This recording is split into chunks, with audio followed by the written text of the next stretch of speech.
This is VSiN, the sports betting network.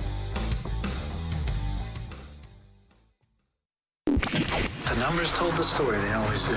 It's one of those idiots who believe in analytics. This is a numbers game with Gil Alexander on VSiN. Good Monday morning to you. It is a numbers game at VSiN, the sports betting network, VSiN.com, Game Plus, iHeartRadio, YouTube TV, and of course, SiriusXM channel 158. Good morning to you.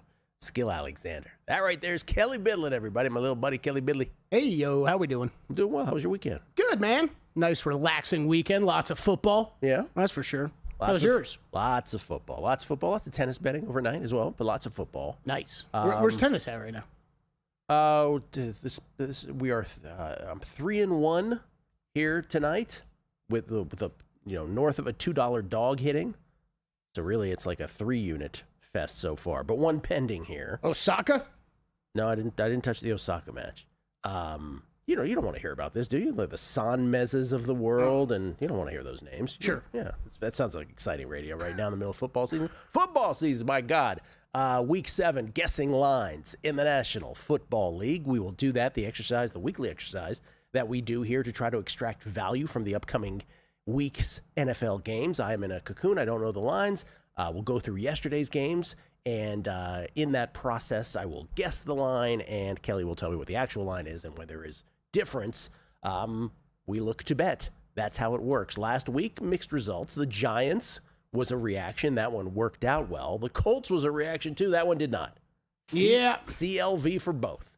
Colts did win, of course, but did not cover. Before we get into Week 7 games, Kelly, Circa Survivor update through 6 weeks. I assume you got through. Only 149 entries were bounced. Yeah. Heading into tonight's doubleheader on Monday Night Football. By the way, great sports day. Doubleheader on Monday Night Football and a baseball playoff, CS, AL, and NL doubleheader as well. So looking forward to that. One of our last day game baseball days. Oh, good call. Yeah. Here's the deal. It's only 149 left. Obviously, 2 more games tonight. But here's the deal in the 6-year history of Circa Survivor where we stand this year with the 2 games left. You will see once again that of the 6-year history, this is 4th in terms of carnage and really teetering on 5th. Only 2021, the second year, was vastly lower in terms of elimination percentage than this year was. And as you see last year, this was the first week. Remember the first 5 weeks last year, 98.45% were ousted. This week last year, only 5 entries were knocked out, which was the beginning of the ultimate stagnation of those final 221 entries. So 98.49%, still the biggest year of carnage in the quickest time. But remember, from week 5, after week 5 on, it was super stagnation. This year, 75.97% are out, Kelly. 44.97 left. And in terms of the Survivor plays, all the top 5 got through. Packers, Steelers, Raiders, Rams, Colts. I was off on that Packers percentage, man. I was not expecting it to be that high. I nailed it. I said 50. Yeah, you said 50. 54.4% was the ultimate number. The real interesting thing, though, once again, was Grandissimo, because I brought this up several times last week. Grandissimo, there was only 16 entries left heading into the weekend. And I said, that's a little different, because if you can figure out, and you can't with any certainty, but if you guess that a whopping percentage of those 16, let's take it to the extreme. If you knew 15 of them, if you knew the other 15 people were going to take Green Bay, it was incumbent upon you to take somebody else, right? As it turned out, 13 took them. 1 took the Eagles, 1 took the Colts, 1 took the Rams. Eagles loser. We're now down to 15. It was dicey there for the Packers for a little bit, though. It was. It was. So I was through on Pittsburgh. Was happy about that. But there was a couple of those games later. Like I thought you had a chance. Bengals. Yeah. I know we're going to go through it, but Bengals forced them to a third. What was it? A 3rd and long in their own territory with just a few minutes left. Looks like they got an opportunity to possibly get the game back. Ball back. No. Joe Flacco couldn't pull it off. But I just wanted to say to the Grandissimo players that played the Eagles, the Colts, and the Rams, and I know the Eagles guys bounced. Yeah. Kudos to playing it that way. Yep. You play to win the game, not to survive. Poorly named game. Yeah, and I don't know what those, the guys holding Colts and Rams, I don't know if they have used Packers or they have them available, but, I think a possible nice pivot point this week to use the Packers this week if you haven't used them, or further down the line, right? That was part of the reason why I wanted to hold on to them. Grandissimo $100,000 entry. So 15 left in the original 69 there. And again, as far as Circa Survivor Classic, 4,497 of the original 18,718. So once again, just over 75% eliminated. I was surprised Packers were selected that much, and I was surprised that the Rams were fourth.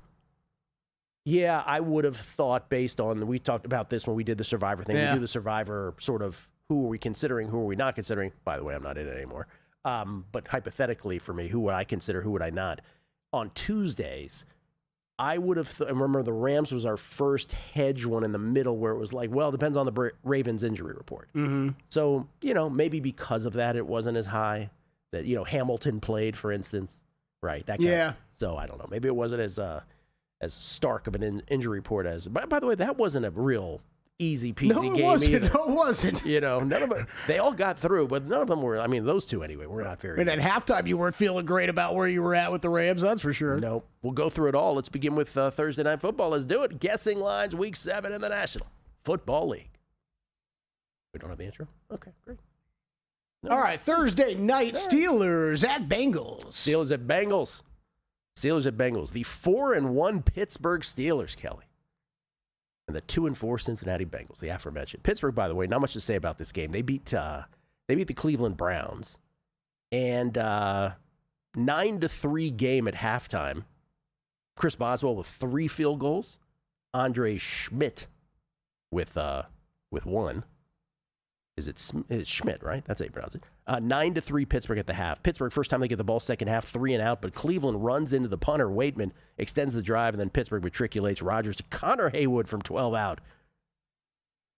Connor Haywood, the brother, 16-3 Pittsburgh. The brother of Cam Hayward. 7:46 left in the third quarter, 16-3 at that point. And then it will be 16-6. Next time Pittsburgh would have the ball, Rodgers to DK from 25 out, 23-6. 23-6, early seconds of the fourth quarter. This could really be summed up. Any chance Cleveland had was subsequent to that 23-6 lead because Cleveland did matriculate it. Gabriel to Isaiah Bond converting a 4th and 3, then a Judkins converting a 4th and 2. But they had to settle for a Schmidt 33-yard field goal after they had it 1st and goal at the 3. And that was pretty much all she wrote. 23-9 is how it ended. Pittsburgh held Cleveland to 248 yards. Pittsburgh with the easy-ish kind of win over an inferior opponent.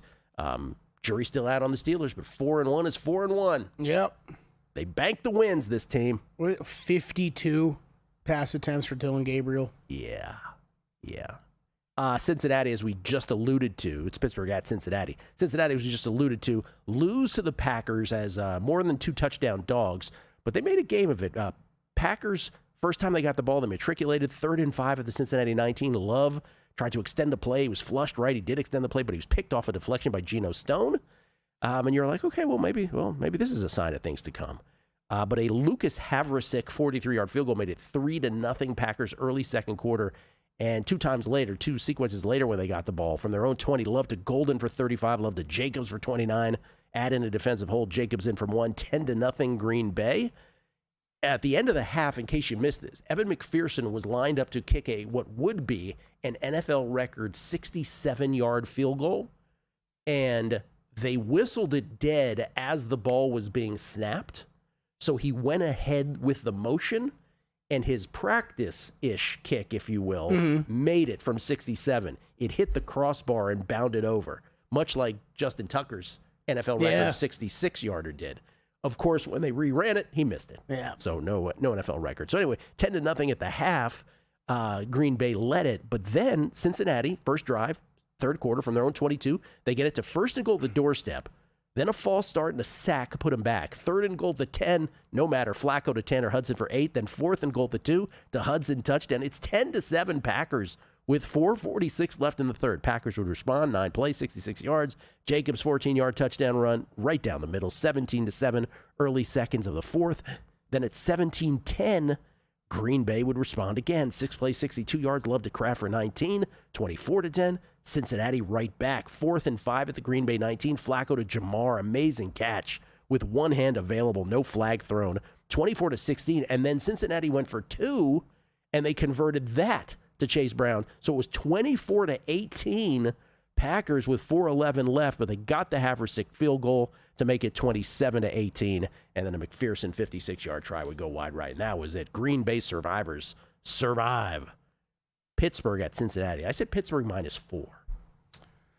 You're a little light. Steelers 5.5 point favorites out there right now. You think so? Feels heavy. Feels a little heavy. It feels heavy. I am definitely not there on this Pittsburgh team, but Gil, I run into the window with the Bengals on Thursday night, short week. No, not really. I have the same exact reaction. Some of these, there will be a little bit of a difference, but you're not racing to right. Yeah. I mean, this is where the key numbers come into play too, right? You're still in that same dead zone, 4 to 5.5. Not that big of a difference here. Yeah, not that big of one. Let me just ask you this: what was your biggest takeaway before we continue with these games after the break? What was your biggest macro takeaway from Week 6 thus far in the NFL? Man, that's a good question. I think the tightening up of divisions across the board, conferences still right top end of the conferences. What do you make of the top of the AFC right now, the top of the NFC? I think all those are pretty interesting. Very clear answer for me, because I asked this question on the Megapod with Joe Pita last week with Todd and Will, which is, all right now, snap answer, who's the AFC representative in the Super Bowl? And 3 of the 4 of us said the Kansas City Chiefs. And I think yesterday just solidified it again for me, which is like, yeah, all this is play. All this is practice. It's all practice. Yeah, no, I would probably answer the same with that. We're not talking about the real game. Right, because the Bills would practice. The Bills are great. The Bills are a great practice team. Kansas City's going to be there in the end. I just think I know that. Coming back, Guessing Lines, Week 7. If you're serious about football betting, VSiN's got your weekend game plan. Fridays at 7 p.m., it's the Circa Friday Football Invitational. Saturday morning, VSiN's college football tailgate show at 9 a.m., breaking down matchups, props, and big-time bets. Later that night, join the football contest show as the sharpest betting minds give you their picks for Sunday's game. And Sunday at 9 a.m., lock in with Mitch and Paulie on VSiN's Pro Football Tailgate Show. Your final stop before kickoff. Check out the full lineup at VSiN.com and join us on the Sports Betting Network. So, Paulie, have you had a chance to read the VSiN Daily yet? Yeah, came in at 3 a.m. What's Bill doing up that late? Well, rumor has it starts off with a 12-hour meditation session.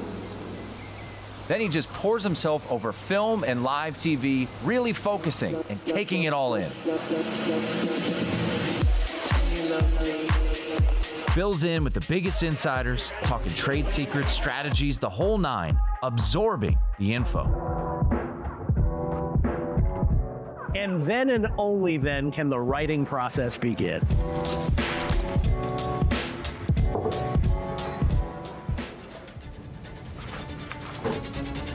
In Las Vegas, Bill's Late Night becomes your early morning. Wake up to the very latest betting insights in your inbox with the VSiN Daily. Sign up for free at vsin.com/newsletter.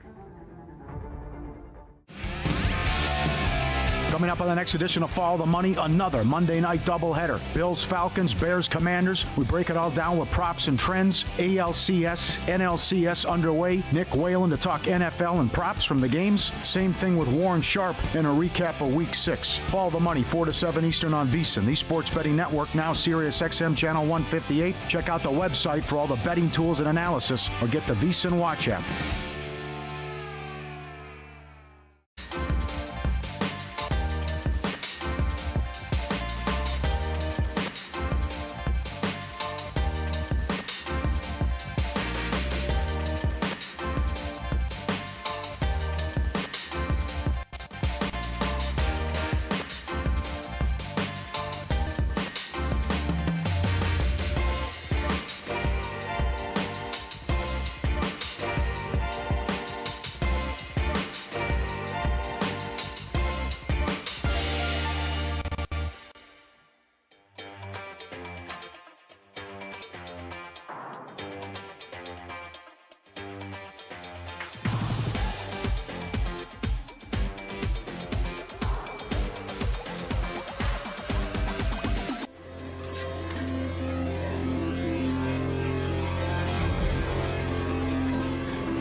Numbers Game on VSiN, the sports betting network. It is one of the best times of the year to be a bettor. Football's rolling. The MLB playoffs heating up. Hockey's back. NBA tips off next week.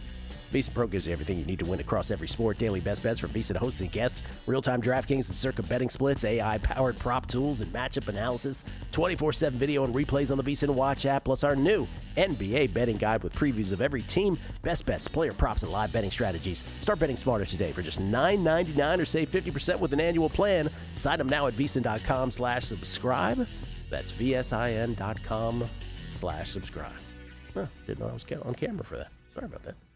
Skill Alexander. It's my little buddy Kelly Bidley, everybody. What's your weight down to, man? No, I didn't check this morning. You don't want to talk about it right now? No, I don't really. Okay. Don't really. We've gotten really into the football mode of working during the week. I'm great, Kill. Yeah. And then oh boy, hitting the couch and eating heavy on the weekends. Not good. Wishnev used to do that. Super disciplined for 6 days, and then on the 7th day, he ate. It's kind of driving me nuts because last weekend it happened, and I was like, nope, never again, Gil. And then I went right back to it. We get tweets at Beatty the Book. Always appreciate the feedback. Best listeners in the game. Tenalach from Down Under.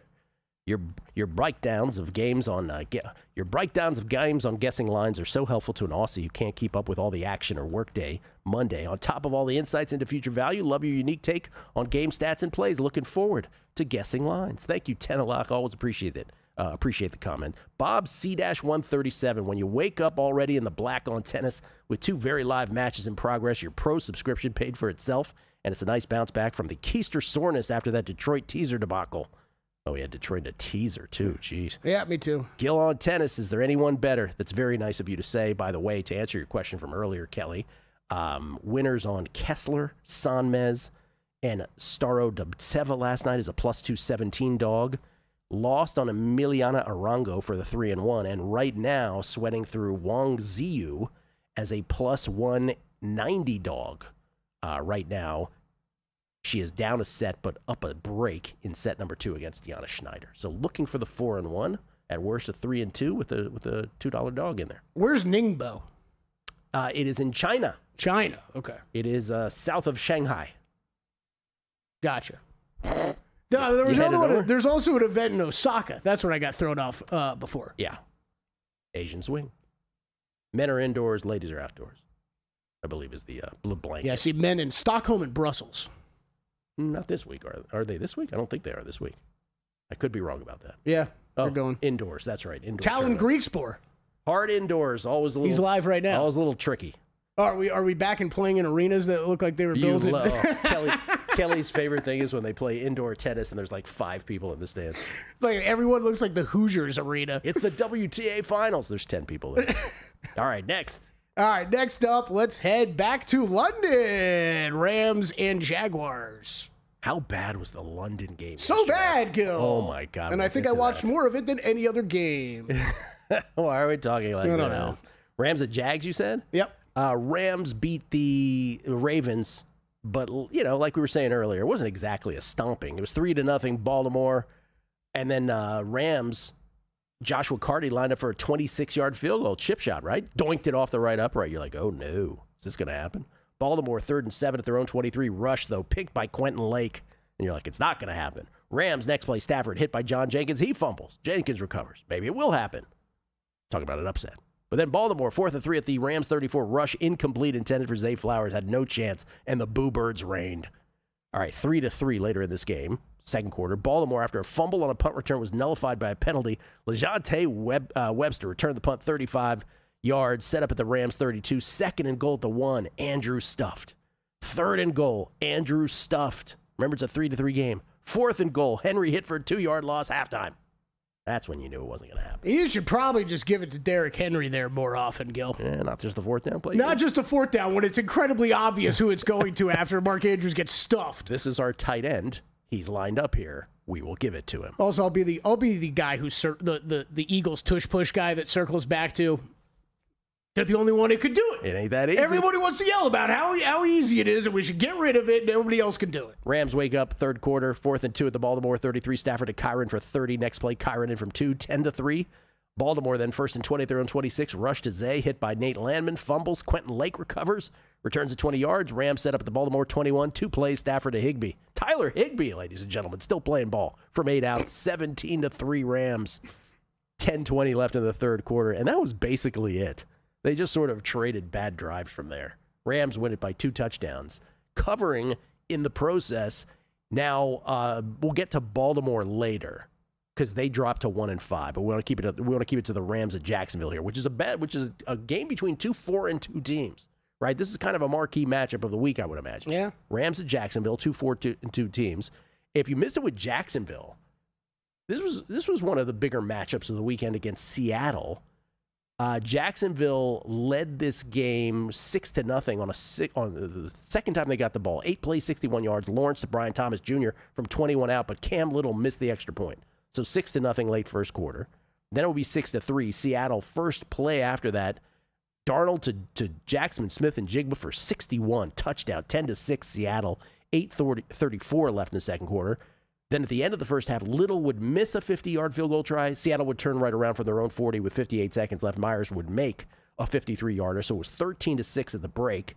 And then Seattle got the ball to begin the third quarter. 8 plays, 77 yards. Darnold to Cup from 11 out. 20-6. Seahawks. Jacksonville. 2 possessions later. 3rd and 10 from their own 46. Trevor to Thomas Jr. off a deflection. Touchdown, but nullified by Travis Hunter lining up in the neutral zone. Yeah, he did. 4th and 5 at the Seattle 49. Subsequent to that, Trevor to Hunter long for 11. Then 4th and 2 at the Seattle 30. Trevor for 4. 2 plays later, Trevor to Tim Patrick from 26 out. 20-12. Then too many men on the field for Seattle. Move the ball to the 1, so they decide to go for 2, and they fail with 13 minutes left. The rest of the game, here's Seattle's drives. 3 and out, 3 and out, punt, and with 2:53 left in the fourth quarter. Oh, excuse me. Pardon me. Let me do that again. Jacksonville's final drives. 3 and out, punt, 3 and out, and then Seattle got the ball with 2:53 left and never gave it back, even though Jacksonville had all 3 timeouts. Ball game. That's it. Rams 4-2 at Jacksonville 4-2. I said Rams -3. You are right on, my friend. All right. Rams 3 across the board right now. All right. Some light 3s if you want to lay it with the Rams. Makes sense. I just think I do not listen. I'm the one who keeps saying the Jags make mental gaffes every single game. I do not buy the Jacksonville Jaguars. Not me either. I don't. Me either. Seahawks was a nice one to get home yesterday, and I am completely right there with you with Jacksonville. However, I would say about the Rams, man, it'd be nice to. Feels like you could say this for the past couple of years. It'd be nice if you felt like this team was a little bit more consistently dominant good. They feel like a play up and down to their competition team. Yes, I agree with that. Next. Sunday early window, Saints at Bears. Just rolling through these, Kelly Bidlin. You know why? Because these games weren't all that great. No. No. I don't know. I don't have many bets for this upcoming week either, Gil. Chicago plays tonight against Washington. They are 4.5-point dogs in the second of the 2 Monday night games today. Can't wait for tonight. Can't wait for it. 2 great games tonight. I'm excited. You got your Falcons and your Bills. You got your Bears and your Skins. Yeah. Or your Commanders, whatever you prefer.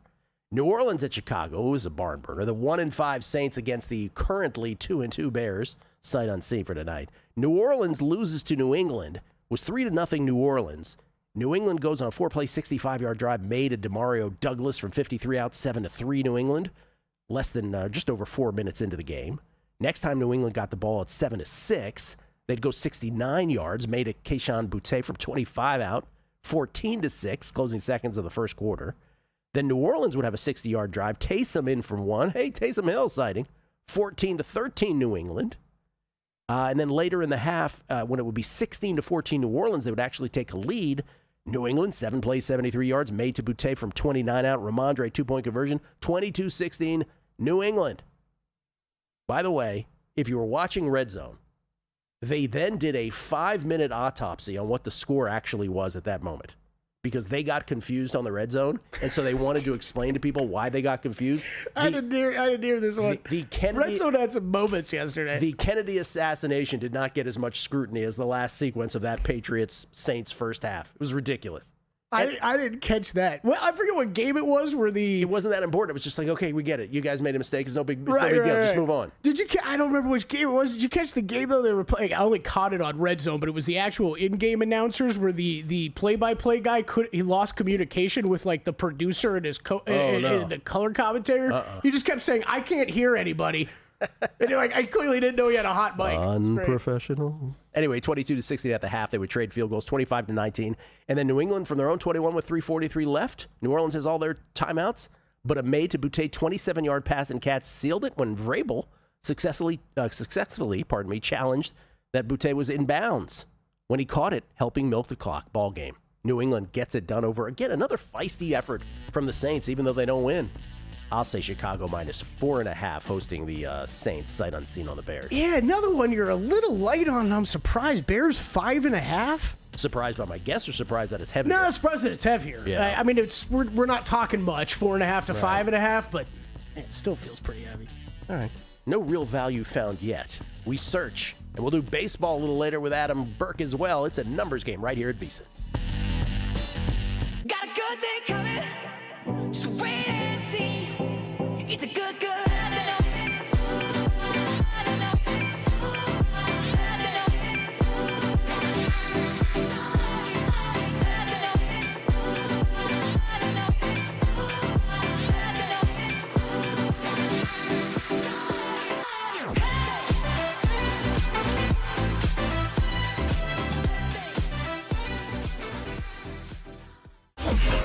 The NBA betting season is tipping off, and VSiN's got you covered with our brand new NBA betting guide. We've packed it with key insights and betting trends, previews of all 30 teams, and of course, our experts' season-long best bets. It's the playbook you want in your hands before the first tip. The guide is exclusive for VSiN Pro members, so don't miss out. Sign up today at VSiN.com/subscribe and join us on the Sports Betting Network.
This is VSiN, the sports betting network.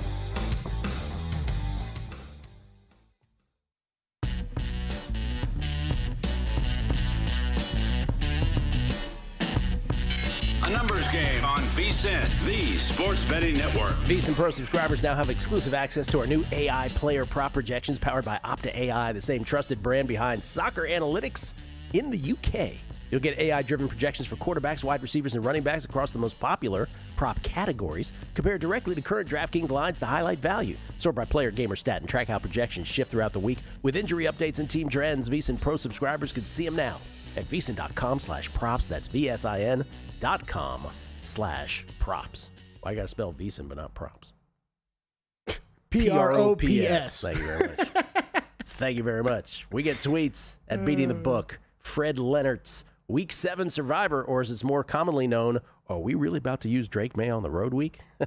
We'll get to Survivor in terms of options tomorrow. Yeah. It's Is Wayne Brady going to really have to use himself some Drake May on the road? It's bleak, Gil. I will say the one upside, I brought up for a segment, the one upside of seeing so many Packers go this past week was... They don't have them now. They don't have them now. Yeah. And even if I have to use them this next week, it feels a lot better than it would have a week ago. And remember, that was always the thing with the Packers when we would consider them week after week, is that was the one team that always had so many options of where to play them. That was again though. I'm surprised at that gap between the Rams and the Packers, because you don't think it's weird more people didn't think about that like I did. Like if it wasn't going to be for the Steelers, it was wait on injury report, right? We talked about this all last week. Wait on injury report, and if you thought enough were out, use the Rams. Then there were better spots to use the Packers down the road. I am, to answer your question, a bit. Yeah, I understand what you're saying. But no, I think people's brains default to safety. Yeah, I think so too. And security. And they'd rather exist for another week stress-free, or what they perceive will be stress-free, than to think ahead. They'll worry about that when that happens. I'd rather live through the stress right now, Gil, than get to the end and be like, oh boy. Totally. That's how you should do it. We talked about yesterday, not much change happening with Survivor. Tip of the cap to everybody who used the Raiders. I did not have the stones to even consider the Raiders this week. You're the big winners if you got through with the Raiders. I considered them, right? They were part of our group. Yeah. They were part of the group of consideration. But I'm just saying it's again, I know it's just, I'd say this if I were still in it, right? I said it in years when I went far. Just because you last 2-3 more weeks than the guy sitting next to you doesn't mean you're better at it. Yeah. In fact, you might be worse at it. LFC title records. I had 2 revelations in sports betting over the weekend. Number 1, there is an American odds option on Kalshi. Number 2, number 1 doesn't matter because ProfitX is the best betting platform I've ever seen. I'm such an idiot for not trying this earlier. LFC title records, I agree. Super Jerk has chimed in. How about this one? So I picture his voice being. Thus far, Mayfield is MVP and it's not even close. Well, we agree with that on this show. Yeah. We've been saying that for a long time. Pat Monte, as a diligent listener, I know you look at fantasy football as small potatoes. That's not true. But have you considered the game of guillotine fantasy, where Survivor and Rotisserie come together to survive and thrive? Pat, I think fantasy's great. I just don't have the bandwidth for it anymore. It's really did fantasy for many, many years. Don't miss it for a second. Didn't miss it the next second. Really didn't when I stopped playing. Just because I just don't. We don't have the bandwidth doing these shows and talking betting all day long.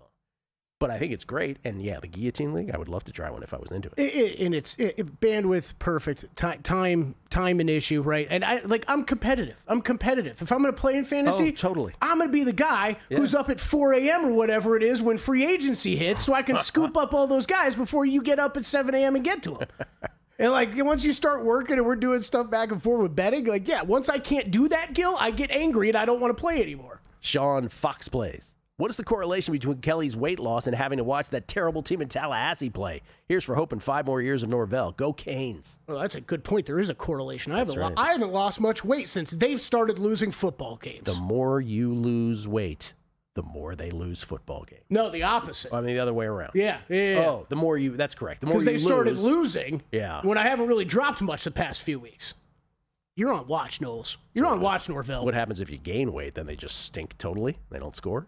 Good point. Yeah, I don't know. Andrew, fix my chip game on Twitter. Steelers win, AFC North hours to lose. Penguins is a surprising 2-1. James Franklin fired. What a weekend for Western PA. Quite the contrast to our brothers and sisters in the city of brotherly love. Should Penn State call Saban? By the way, what he's referring to with the city of brotherly love Have you been? You want to put it all in one graphic here? Well, I'll just read it to you. October 4th, Phillies blow Game 1 of the NLDS. October 5th, Eagles lose to Broncos. October 6th, Phillies lose Game 2 of the NLDS. October 8th, Phillies win Game 3 of the NLDS, but on October 9th, they lose Game 4 and are eliminated. October 9th, also, the Eagles lose to the Giants. October 9th, Flyers lose their season opener. October 11th, Penn State loses to Northwestern. October 11th, Temple chokes their lead to Navy. And October 11th, Flyers lose in overtime. Well, we threw Penn State in there, I guess, somehow, but there we go. Yeah, not so good. Nash. Penguins, though, 2-1. I know you caught those Rangers and Islanders games over the weekend. Oh, sure. I was locked in. Nash, last name Nash. I was dying laughing at the red zone and Scott's confusion on that Boutte catch and potential touchdown, and then having to replay it 3 different times in a 15-minute span in order for them to figure out what happened. It was just like, it wasn't that big of a deal. It was like, okay, the other games are starting the second half. Like, we can move on. Yep. This is from CG Benshot 25. Oh, this is this the Survivor gentleman? He said, thank you for the kind words on the numbers game. We in it to win it. Is that producer number 10? Is he? I don't know if he's producer number 10. I think, isn't he the guy that he took Tennessee last week, maybe? Is that the guy? Maybe. I don't know. She Benshot, tell us who you are. Anthony Ventresca, I need to hear your thoughts on how Aaron Glenn and the Jets handled the end of the first half in their game. Oh, we'll get to that. Played super aggressive on 4th and 1 from the 37, but then just gave up and let the clock run down to halftime. P.S. Love the show. Thank you. And Steve Gronwald, what do you think about James Franklin getting fired? Do you see my Spartans doing the same with Jonathan Smith soon? Chris Felica, he says, play on UCLA under 1.5 wins is already dead. Love your show and all your insights. Favorite show on VSiN. Thank you, Steve. You can't blame Felica. UCLA was so bad. I bet it too. And then UCLA just shows up and like, watch this. Watch this, everybody. Love you, Felica. That's one of the worst bets I've made all year. That's for sure. But I can't even blame him. You just can't. Anybody see that coming? No. That's what I love about people who chirp. Like, oh, I'm sorry. Did you see that coming? Opposite to that? All right, let's continue with guessing lines. We'll get to all this stuff. Early window, the Miami Dolphins at the Cleveland Browns. Okay. Oh, barn burner. Yep. 1-5 Dolphins. 1-5 Browns at Cleveland. Something's got to give. This is a big game for me in Miami. Miami fewest wins ticket. Miami yesterday against the Chargers. Second play for the Dolphins. Second 8 at their own 48. Tua to Waddle, who cradles it into the air, picked by Tony Jefferson. Not Tua's fault. Chargers would go up 3-0.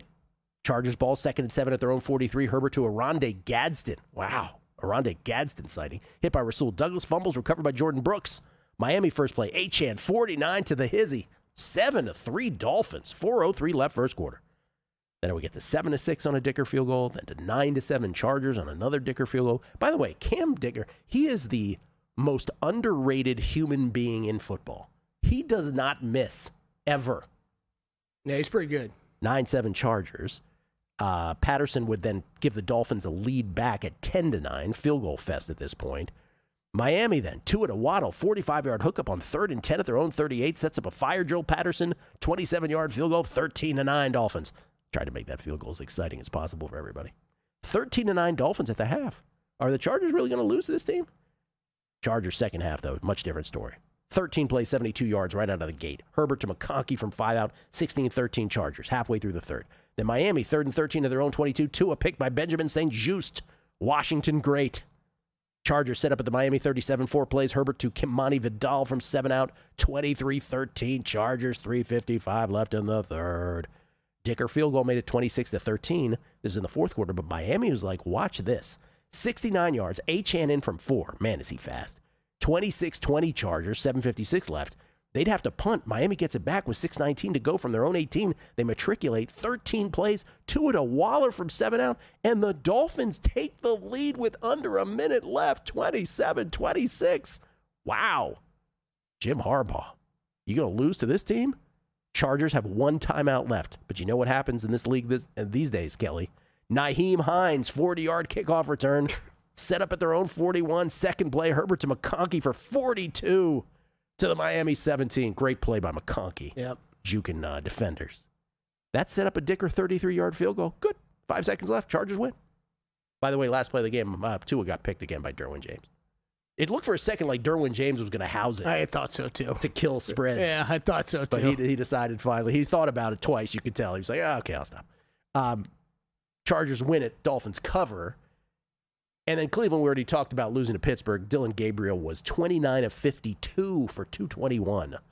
No touchdowns, no picks. He was sacked 6 times.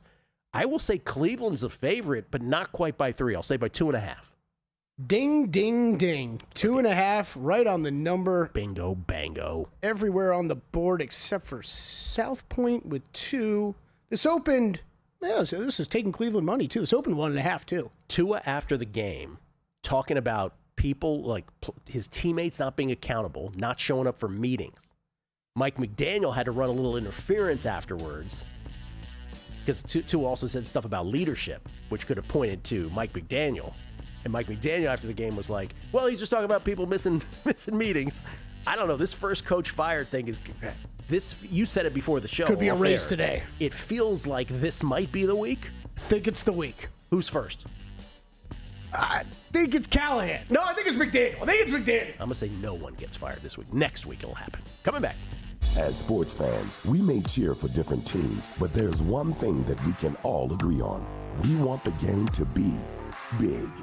And with 3 levels, 30 cabanas, a 143-foot screen, 6 clean pools, and endless cold drinks, it doesn't get any bigger or any better than Stadium Swim in Las Vegas. All sports, all seasons. It's more than a pool deck. Stadium Swim. It's the only thing like it in the world. Join the guru, John Hansen, at the intersection of prop betting and fantasy sports on Prop Points, only on VSiN. Lesson number 1, Patty's back. I still believe that Caleb Williams is not any good. And, other than Rome Odunze, I don't trust anyone that can't run the ball. John and his guests will help you find the connection between the two and give you his expert advice on how to capitalize when a number is too good to pass up. Prop Points, weekdays at 1 p.m. Eastern on VSiN.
Game on VSiN, the Sports Betting Network. Back on the numbers game, live from Circa Resort Casino, downtown Las Vegas. Gil Alexander. That right there is Kelly Bidlin, producer number 9. So much more than a producer. What other things do you do besides being a producer? I look up Cameron Dicker kicking stats. What do you got? Okay, Cameron Dicker has made 105 field goals in his NFL career. Out of how many tries? I was just going to ask you, out of how many attempts do you think that is? 105. Not more than 125. 111. Dude. He's missed 6 times. He's missed 6 times in his whole career. He's 105 for 111. Yep. Even better than I thought. Yep.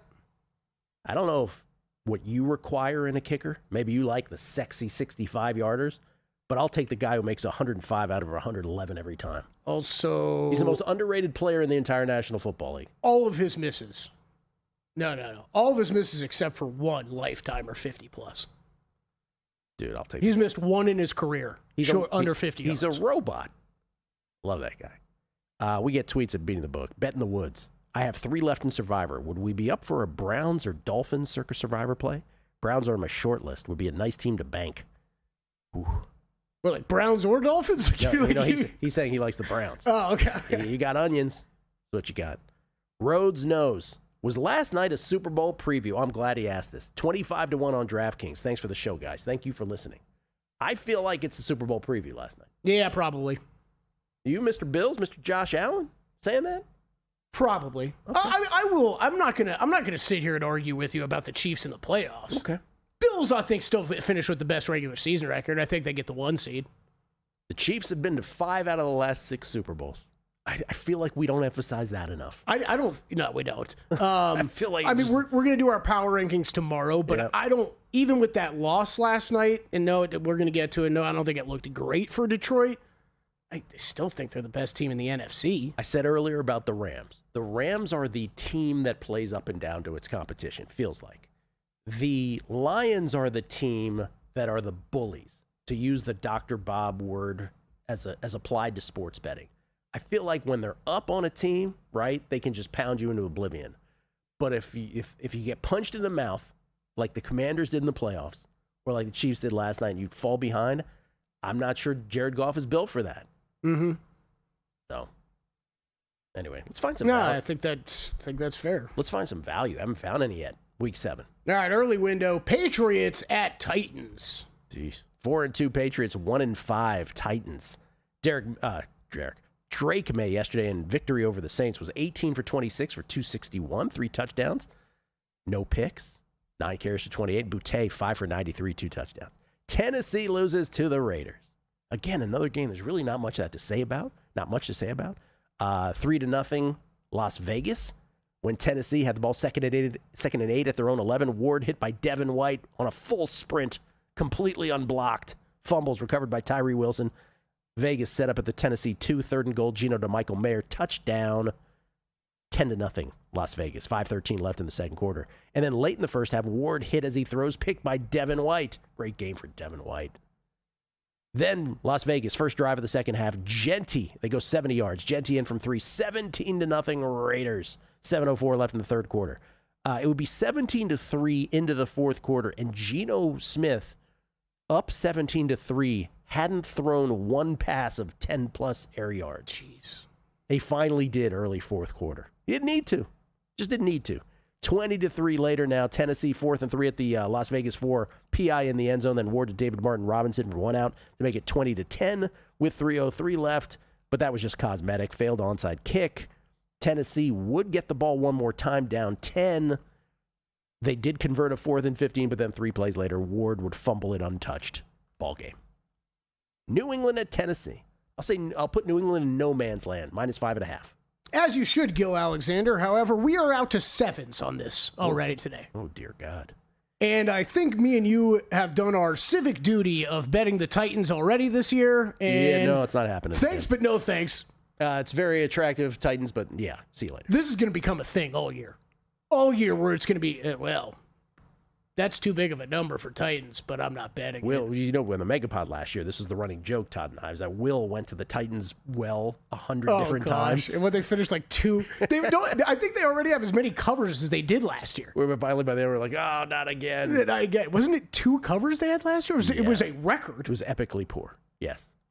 I don't know. I'll say this. We've talked a lot about him. I know the country's talking about him way more. Drake may. He's not Drake maybe. He's definitely Drake probably. He's awesome, Gil Alexander. But I don't know how much faith I have in the rest of that football team still. I think he's Drake probably and not Drake maybe, to use the Cousin Sal clever nickname. But I will say that people like Scott Hansen on Red Zone. Dude, it's the whole world. Are Drake Hall of Fame beats. Yes, it's the whole world. Stop it already. Stop it. Look, he hasn't done anything yet. Let us I don't know why people are so wanting to make him a superstar. It's like, let it happen first. And yes, you're going to see it a lot today. His through 6-week stats are incredible. They're awesome. At one point, Scott Hansen invoked Tom Brady as a comparison. And Hansen then went to another highlight, came back, and immediately realized his error and had to clarify it. I'm not saying he's good. I'm not talking about the wins. I'm just talking about at this point. He went through that. I still have questions about the rest of this team, though. Like, they're another team. If it wasn't this matchup, like, they're a team I'm going to be looking to pick on, I think, going forward is the Patriots. I just think with the Patriots, we got a situation with May where people are slurping him for, like, the first 4 years, and we'll be like, how many playoff games have they won again? Oh, yeah, it could be that. He's the most slurped player for no reason, for no particular reason. He's good. Are you saying he's the next Justin Herbert? He might be. He might be. Next. All right. Confirming this is early window? Yes, it is. Early window, Raiders at Chiefs. We're flying through these games because the games kind of stunk. But here's one. Chiefs. All right, Raiders, we just talked about. Geno was 17 of 23 for 174. Chiefs beat the Lions, and I had the Lions, man. Game started Detroit from their own 29, 15 plays, 71 yards, 9 minutes and 36 seconds off the clock. 4th and goal at the doorstep. Montgomery in shotgun to Goff, who bobbles it. Touchdown. 7-0. It's going to be Detroit. But we find out after more than a beat, I'd say about 5 beats, that Goff didn't set before going in motion. And we are told that that is a violation. We are told that it's not reviewable from the replay headquarters either, but that officials can throw a flag if they conference up and call it. And they do then throw the flag, but how do we know, Kelly, that they weren't told in their ear from the replay booth to throw the flag? I have no idea. This is the problem with this. Right. And why wouldn't they? Exactly. Like if that thing exists, it should be helping out in situations like this. Exactly. Where's I just don't understand. It's like, they conferenced it. The refs came up with that themselves, that Goff had to stop, and somebody noticed that, but it wasn't the replay booth that told him. By the way, I'm not as perturbed by that as this one better. According to DraftKings Sportsbook, a better placed $5,000 Jared Goff first touchdown scorer at 90-1 would have paid him $450,000. Imagine the emotions of that. Yes. He's going crazy. He's going to win $450,000. But wait, what's this? About 30 seconds later, they decide to throw a flag. So Jake Bates kicks a 28-yard field goal, and as you know the rest of it, Jared Goff does not end up with a first touchdown. You know what was really frustrating about all that? So in the process, what they were telling us on the broadcast, what we heard from the officials, what we heard post-game, because I read the pool reporter and get the explanation from the referee as well. Gil, I understand. I don't think they call this very tightly in the NFL. I understand you're supposed to be set before a play goes. I get it. That was really all we needed to know about this rule. I haven't gotten a clear explanation, though, about where the quarterback actually needs to be. I guess he has to back up a step and then set and then do it. So I don't think any of that matters. If he goes out in motion, he just has to set even if he's out wide. He has to get set before he runs. Set before he goes in motion. No, even if he goes in motion, I think he can set outside. But the problem is Goff just kept running. Yeah. 3-0. By the way, that was a 9-minute and 30-second drive. If that was a overtime drive, the other team would have had 21 seconds left with the ball. Just want to point that out. Don't worry, me and Gil aren't obsessed with this or anything. But we found out the deal is you can bleed the clock in overtime. We got clarified on that thanks to Mike Florio asking the league. Kansas City then 8 plays, 70 yards, 4-10 4th and 3 of the Detroit 6. Mahomes to Worthy. Touchdown. 6-3. Butker misses an extra point badly. Late first quarter. Detroit then 6 plays, 71 yards. Goff to Jameson from 22 out on 3rd and 3 of the 22. Bouncing off defenders into the end zone. 10-6 Detroit. Early second quarter. Late second quarter, KC. 8 plays, 55 yards. Mahomes to Kelsey for 17-1. Mahomes in from 1, 13-10. That'd be the score at halftime. Then third quarter. Kansas City, 8 plays, 81 yards, and 3:35. 2nd and 10, the Detroit 44. Mahomes to Kelsey for 13. He didn't catch it, but apparently the replay officials, the replay doesn't come in and correct it. So Kansas City rushes to run the next play. 3 plays later, Mahomes to Hollywood Brown from 9 out, 20-10. Later, Detroit, Goff to Laporta. Amazing tiptoe catch back in the end zone, 20-17. Early stages of the fourth quarter, but then Kansas City, 9 plays, 69 yards. Mahomes to Brown for 3, 27-17. And Detroit would never do anything with it again.